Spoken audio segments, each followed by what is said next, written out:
আসন্ন ত্রয়োদশ জাতীয় সংসদ নির্বাচনে আমি ধানমন্ডি, কলাবাগান, হাজারীবাগ, নিউ মার্কেট এবং কামরাঙ্গীরচরের একাংশ নিয়ে গঠিত ঢাকা 10 সংসদীয় আসনে স্বতন্ত্র প্রার্থী হিসেবে দাঁড়াচ্ছি। বাংলাদেশের ভবিষ্যৎ কেমন হবে তা নির্ধারণ করার সুযোগ এসেছে দীর্ঘ 17 বছর পর। নতুন বাংলাদেশ বিনির্মাণ স্বপ্নের বাস্তবায়ন কঠিন, তবে অসম্ভব নয়। যুগ যুগ ধরে চলে আসা বিভাজনের রাজনীতি নয়, প্রতিটি নাগরিকের জন্য জনকল্যাণমুখী রাষ্ট্র প্রতিষ্ঠা, নতুন সামাজিক, রাজনৈতিক ও জিওপলিটিক্যাল বন্দোবস্তের বাস্তবায়ন জরুরি।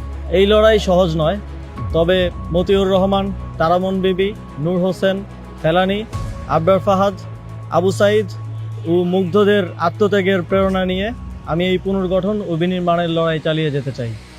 আসন্ন ত্রয়োদশ জাতীয় সংসদ নির্বাচনে আমি ধানমন্ডি, কলাবাগান, হাজারীবাগ, নিউ মার্কেট এবং কামরাঙ্গীরচরের একাংশ নিয়ে গঠিত ঢাকা 10 সংসদীয় আসনে স্বতন্ত্র প্রার্থী হিসেবে দাঁড়াচ্ছি।